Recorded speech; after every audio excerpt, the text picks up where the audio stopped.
Praise Lord, praise Lord, praise Lord. Hallelujah, hallelujah, hallelujah. सबको जय मसीह की।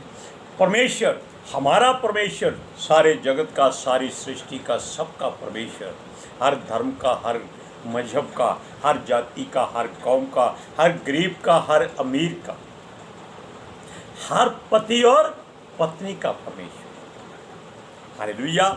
हे पिता परमेश्वर खुदावन, तूने कहा है कि सारी सृष्टि तेरे द्वारा बनी है और तूने दो अजूबे बनाए थे, एक नर एक नारी। आज के सुसमाचार के लिए परमेश्वर की बेटी प्रार्थना करें। सबको जय मसीह की। परमेश्वर आप सबके साथ है और आप सबसे बहुत प्रेम करता है। Hallelujah, hallelujah.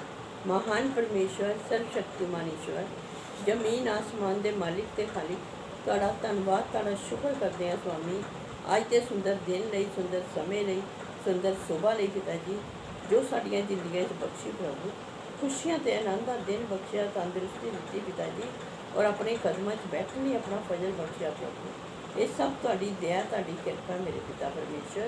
तुहाडी बेटी हिरदे तो तुहाड़ा धन्नवाद, तुहाड़ा शुक्र करती है प्रभु, और धन्नवाद करती है प्रभु जो अच्छे वचन देते हैं प्रभु हर रोज़ पिता जी, उसलिए भी तुहाड़ा धन्नवाद, तुहाड़ा शुक्र करते हैं।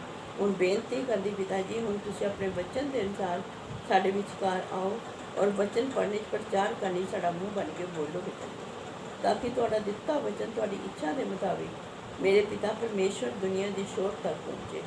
तुहाड़ा धन्नवाद, तुहाड़ा शुक्र करते हैं प्रार्थना सुनने दे। प्रार्थना प्रभु यीशु के समर्थित पवित्र नाम से मांग ले, आमीन। Praise Lord, hallelujah. सुनिए, परमेश्वर, परमेश्वर क्या है आप जानते हैं? वो हमारे हृदय का मालिक, गुर्दे की हर बात को जानने वाला। उसी ने ही नर और नारी को बनाया था, और ये सारी सृष्टि में जितने ह्यूमन बीइंग प्राणी हैं, सब उन्हीं की संतान चले आ रहे हैं। भाई बहन भी तो बन सकते हैं, लेकिन फिर भी परमेश्वर ने एक ही काम किया कि पुरुष में से ही नारी निकाली, ताकि कोई रिश्ता रहे ही ना। एक ही का जीवन सब में है, नर का। Hallelujah, praise Lord. अब सुनिए, ये जो दोनों चीज उसने बनाए, उनमें से एक मिट्टी से था, एक उस मिट्टी वाले जो बर्तन बनाए गए थे, क्या नर उसकी एक पसली निकालकर उससे नारी तैयार की थी। यानी कि नारी मिट्टी से नहीं बनी है, इसीलिए इसकी कामनाएं ज़्यादा है, इच्छाएं ज़्यादा है, सोचना ज़्यादा है, एहसास ज़्यादा है, तमन्नाएं ज़्यादा है। क्यों ज़्यादा है? क्योंकि वो हड्डी में से निकली है, और हड्डी बहुत मजबूत होती है। हालेलुया। सुनिए, उनको आकाश और पृथ्वी दोनों पर, सब वस्तुओं पर अधिकार दे दिया। क्यों दे दिया? ताकि वो इस सारे घर का, यानी कि जो पूरा संसार है, एक घर है, उसका क्या करे? गुजारा करने में, संभालने में और उसको आगे बढ़ाने में अपनी सेवाएं दे। इसीलिए परमेश्वर ने चैन की सांस ली थी कि चलो, एक धरती एक के हाथ में दे दी है, वो आपे जो करना है करेगा, अच्छा करेगा बुरा करेगा, उसका घर है। हालेलुया। अब सुनिए, उनको आशीष भी दी कि धरती पर भर जाओ। क्यों दी? क्योंकि एक मनुष्य पूरी धरती को संभाल नहीं सकता, इसीलिए उस मनुष्य में से ही सारी धरती के लोग आए और उनमें से पति पत्नी का स्पेशल खास जोड़ा परमेश्वर ने बनाया। Hallelujah, hallelujah. अब देखिए, परमेश्वर ने उनको फलने फूलने का वरदान दिया, लेकिन वो कोई ना कोई बहाना चाहिए था कि जिससे वो उनको फलने फूलने में सहायता करे। उसने शैतान को भेजा कि भरमा दे, क्योंकि मिट्टी भरमाई नहीं जाती। लहू भरमाया जा सकता है, जो मांस है, हड्डी है, वो भरमाई जा सकती है, लेकिन मिट्टी दोबारा गीली करके नया बनाया जा सकता है। अब शैतान ने उस नारी को भरमा दिया। उसने वो फल जो भले और बुरे के ज्ञान के वृक्ष में से था खा लिया और पुरुष को भी खिलाया। ये देखो खाकर कितना सुंदर है, कितना मीठा है। उन्होंने ऐसा मीठा पहले जीवन में कभी नहीं खाया। अब परमेश्वर दो धारी तलवार से सारे काम करता है। खुद ही उसने शैतान को भेजा, भरमा दिया, ताकि ये और बढ़ जाए, फूल फल जाए। लेकिन ये क्रोध भी किया कि उसने ऐसा क्यों किया। वो एक आशीष का कारण था उनके लिए, परमेश्वर का क्रोध, कि जाओ अपनी रोटी कमाकर खाओ। अधिकार नहीं वापस लिया, लेकिन अपने घर से निकाल दिया। जैसे आज आप किसी बेटे की शादी करते हैं, बहू बेटे को दोनों को आप नया घर में शिफ्ट कर देते हैं, वहाँ जाओ और वहाँ रहो, ताकि तुम्हारे जीवन में कोई रुकावट ना आए। हालेलुया। अब देखिए, स्त्रियां नर को हमेशा अपनी ओर आकर्षित क्यों करती हैं? वो नहीं करती, क्योंकि स्त्रियों में मनुष्य की हड्डी और मांस भरा हुआ है, इसीलिए ये आकर्षण बना हुआ है। हालेलुया। अब सुनिए, आज सारा संसार उन दोनों की संतान है। इस रिश्ते में सब एक दूसरे के रिश्तेदार हैं। हालेलुया। और आज तक नर जो मानव, मनुष्य, पुरुष और आदमी कहलाता है, और स्त्री भी पत्नी, बेटी, बहू, माँ, बहन, सब कुछ कहलाती है। हालेलुया। आपको जानते हैं कि परमेश्वर का एक दास था अब्राम, जिसको वरदान देकर उसने कहा था कि मैंने तुझे चुन लिया है और तू सारी जातियों का मूल पिता होगा। हालेलुया। और तेरे कारण सारी जातियां, सारे कुल आशीष पाएंगी। उनमें जातियां कहा है, स्त्री पुरुष नहीं कहा। हालेलुया। इसीलिए आप कह सकते हैं कि आपने इब्राहिम के उस वचन के अनुसार, यानी कि जो इब्राहिम को परमेश्वर ने दिया था, उस वचन के अनुसार आशीष के हकदार हैं। हालेलुया। लेकिन आप ये भी जान रखिए कि अगर आप शादीशुदा हैं, आपकी पत्नी है, तो आप दोनों एक ही हैं, दो नहीं। इब्राहिम की पत्नी सारा उसको स्वामी कहती थी। आज कोई कहता है? आज तो उसका नाम लेकर बुलाती हैं, हे इधर आ, ओ इधर आ। अब एक शब्द है ओ जी, ए जी, इसका मतलब जानते हैं? अबे गधे, ओ गधे, ये सच्चाई है। क्योंकि मनुष्य गधा है जो अपने घर में सामान ला ला कर ढो ढो कर भरता जाता है। अब सुनिए, हम उस तरफ नहीं जाएंगे। तब ये लोग, परमेश्वर ने उसे जो वादा किया था कि तेरी संतान समुद्र के रेत के कणों के तुल्य होगी। आकाश के तारों से भी ज़्यादा होगी। क्यों? क्योंकि वो दोनों पति पत्नी थे, इब्राहिम और सारा। इब्राहिम का नाम बाद में इब्राहिम पड़ा और सारा का नाम सारा रखा गया, जिनके कुछ शब्दों में फर्क है। सारे का सारा, अब्राम का इब्राहिम, ऐसा कुछ फेर बदल परमेश्वर ने किया। अब उसका अर्थ परमेश्वर जानता है। लोग हम कुछ भी अर्थ निकाल देते हैं, लेकिन हमको उसके बारे में नहीं जानते। अब सुनिए, जब उसने कह दिया अब्राहम से कि तू संसार की कुल जातियों का मूल पिता होगा, तो हम सब भी उस वचन के अनुसार आशीषित हैं। पढ़िए आप उत्पत्ति की पुस्तक 17 अध्याय उसकी 4 से 7 आयत तक।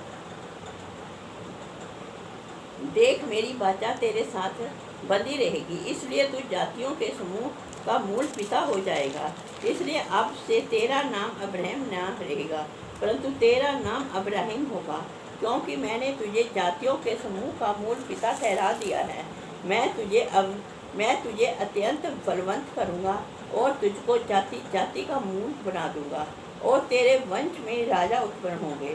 और मैं तेरे साथ और तेरे पश्चात पीढ़ी पीढ़ी तक तेरे वंश के साथ भी इस अशब की जुग जुग की वाचा बांधता हूँ कि तेरा और तेरे पश्चात तेरे वंश को भी परमेश्वर रहूँगा।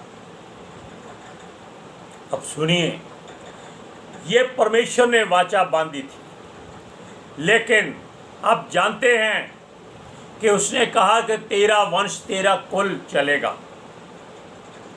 परमेश्वर के मुख से निकली बात कभी व्यर्थ नहीं जाती, झूठी नहीं हम कह सकते, व्यर्थ नहीं जाती। जो कुछ उसके मुख से निकलता है वो पूरा होकर ही रहता है। इब्राहिम ने क्या किया? उसने भी गलती कर दी। उसने अपनी पत्नी का हुक्म मान लिया, क्योंकि वो उसकी हड्डी मांस थी। कहते हैं वो बहुत खूबसूरत थी। परमेश्वर की बनाई हुई हर वस्तु खूबसूरत हो सकती है, क्योंकि इब्राहिम भी बहुत बलवान और जवान पुरुष था, बहुत धनी पुरुष था। अब सुनिए, परमेश्वर ने उसके साथ एक वाचा बांधी और वादा किया, प्रॉमिस किया कि तेरे बाद तेरे कुल या तेरे वंश को वो अपने साथ रखेगा।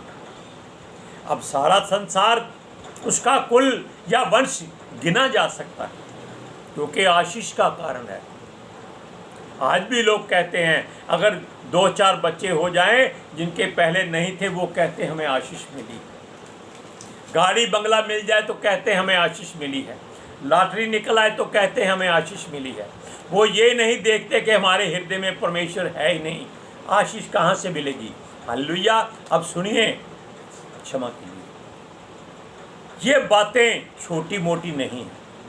वो कहता है, परमेश्वर का वादा जो उसने परमेश्वर ने किया है कि तेरे वंश के लोग युगों युग तक उसके साथ बने रहेंगे और वो उनका परमेश्वर कहलाएगा। इसमें आप बताइए, क्या कोई जाति, कोई धर्म, कोई मजहब का नाम लिया उसने? क्या उसने कोई अमीर गरीबी ऊंच नीच की बात कही उसने? नहीं। तो फिर लोग क्यों कहते हैं वो मेरा ईश्वर है, वो उसका ईश्वर है, वो इसका ईश्वर है, वो इसका ईश्वर है, वो उसका ईश्वर है? फिर अंत में कह देते हैं परमेश्वर तो एक है। अंत में बात वहां आकर पूरी होती है। क्यों? सारे कुल परमेश्वर के वादे के अनुसार बने हुए, लेकिन जब वो अपना अपना मुंह फेर लेते हैं तो अपने ईश्वर के साथ इधर उधर चले जाते हैं, दूसरों को नहीं पूछते। ये सब उस गलती के कारण हुआ है जो नर नारी के द्वारा परमेश्वर की सुंदर वाटिका में, पवित्र वाटिका में हुई थी। नारी ने शैतान की ओर से भरमाए जाने पर उस पेड़ का, यानी कि भले बुरे के वृक्ष के पेड़, जो पेड़ था, ज्ञान का फल जो था वो खा लिया था और उनकी आंखें खुल गई थी। इसीलिए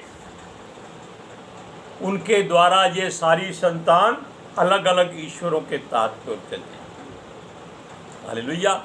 आज हम हर मसीह जो अपने आप को मसीह कहलाते हैं, ये परमेश्वर के वचन के अनुसार नहीं। हर कोई अपनी मन की बात, अपनी इच्छा की बात और अपना रूल रेगुलेशन लोगों पर थोपने की कोशिश करते हैं कि अगर ये करोगे तो आशीष मिलेगी, ये करोगे तो बरकत मिलेगी, ये दान दोगे तो बरकत मिलेगी, ये काम करोगे तो बरकत मिलेगी। यानी कि हर बात में वो डरावा देते हैं, धमका देते हैं। ये आशीष नहीं है, ये उस शैतान की ओर से भरमाने वाली बातें, डराने वाली बातें हैं, ताकि उनका काम रोजी रोटी बनी रहे। वो कहते हैं, वचन में लिखा है कि कलीसिया के चरवाहों की रोजी रोटी कलीसिया करेगी, वो उन पर निर्भर रहेगा। इसीलिए वो चाहते हैं कि वो सूखी रोटी नहीं खाएंगे, वो परमेश्वर के वचन के अनुसार चिकना चिकना भोजन खाएंगे। Hallelujah, praise Lord. अब देखिए, वो चिकना भोजन खाएंगे, लेकिन जो खिलाने वाले हैं वो घर में जाकर सूखी रोटी पानी के साथ भी खाते हैं। ये आपको सच्चाई कभी हम दिखाएंगे। पानी में डुबोकर रोटी खाते हैं, लेकिन परमेश्वर का धन्यवाद करते हैं। लेकिन अपने चरवाहे को वो कैसी रोटी, ताजी सजरी चिकन के साथ, बिरयानी के साथ, लेग पीस के साथ और हरी हरी सब्जियों के साथ, चने की सब्जी के साथ,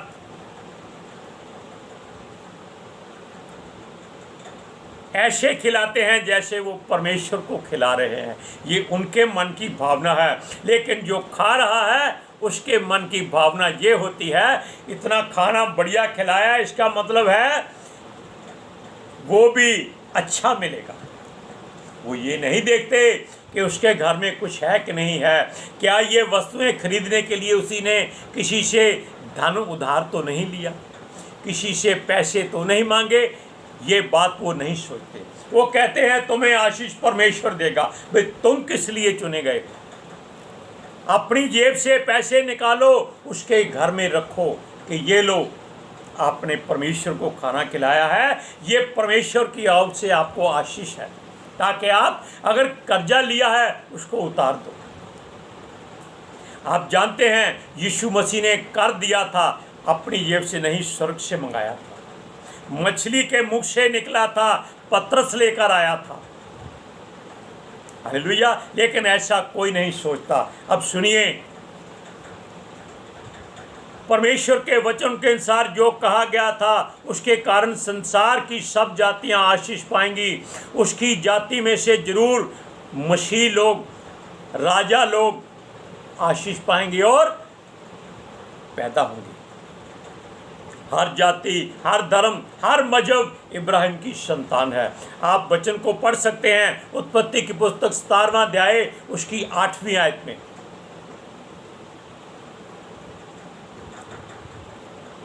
और मैं तुझको और तेरे पश्चात तेरे वंश को भी वह सारा कनान देश जिसमें तू परदेशी होकर रहता है, इस रीति से दूंगा कि वह जुग जुग उनकी फिर निज भूमि रहेगी और मैं उनका परमेश्वर रहूंगा।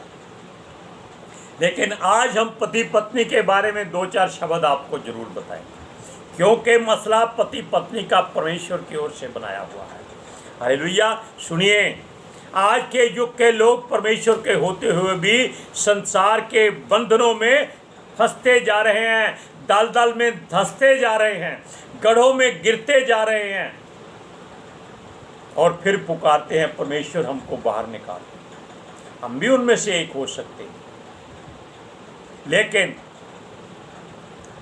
ये वचनों को पढ़ना हर किसी के बस की बात नहीं है। ये परमेश्वर की वो चैन है, वो संगल है, वो रस्सा है जो उसने हमको दिया हुआ, ताकि हम उसके सहारे अपने बल से चढ़ें। बल बेशक वो देता है, लेकिन वो कहता है अपने बल का प्रयोग कहाँ करना है? परमेश्वर की सेवा के लिए। Praise Lord. अब सुनिए, उसने कहा वो हमको नहीं छोड़ेगा, लेकिन ये लोग जानबूझकर विलासिता और पाप और व्यभिचार में धंसते जा रहे हैं।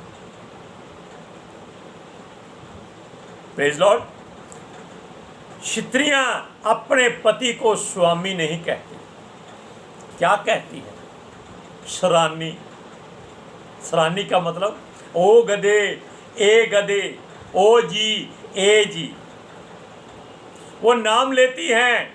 हमारे बेटे, उनकी पत्नियां भी, यानी कि हमारी बहुएं भी कहती हैं, प्रिंस इधर आओ, ये हमारा बड़ा बेटा है। पावर इधर आओ, ये हमारा छोटा बेटा है। यहाँ तक हमारी बेटी अपने पति को, जिसका नाम अमन है, उसको नाम लेकर बुलाती है। लेकिन हमारी शादी को आज 42 साल हो चुके हैं, हमारी पत्नी ने कभी हमारा नाम नहीं लिया। हम तरसते हैं कि हमारी पत्नी हमारा नाम लेकर बुलाए। ऐसा नहीं हो सकता। सुनिए, वो उन पर हुकूमत चलाती हैं। घर घर की गृहिणियाँ शांति नाम मिलने के कारण, और पति भी शांति नाम मिलने के कारण विलासिता में, नशे में डूबते जा रहे हैं। लेकिन आज की कलीसिया यीशु की दुल्हन है और यीशु उनका स्वामी है। ये किसी की आज्ञा से ही हो रहा है। वचन पढ़िए, इफिसियों की पत्री 5वां अध्याय उसकी 22 और 23वें आयत में। हे पत्नियों, अपने अपने पति के ऐसे अधीन रहो जैसे प्रभु को, क्योंकि पति पत्नी का सिर है, जैसे कि मसीह कलीसिया का सिर है और सवे ही देह का उद्धार करता है। आज का वचन आपने सुन लिया। अब हम परमेश्वर की बेटी प्रार्थना करेंगे। Hallelujah. Thank you Jesus, thank you Lord, thank you पवित्र आत्मा जी।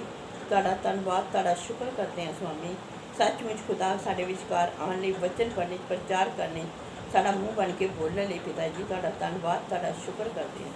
सचमुच खुदा ਤੁਹਾਡਾ ਦਿੱਤਾ वचन ਤੁਹਾਡੀ इच्छा के मुताबिक मेरे पिता परमेश्वर दुनिया की शोर तक पहुँचे, लोग सुनन और सच्चाई में जानन और सच्चाई उन्होंने आज़ाद करेगी।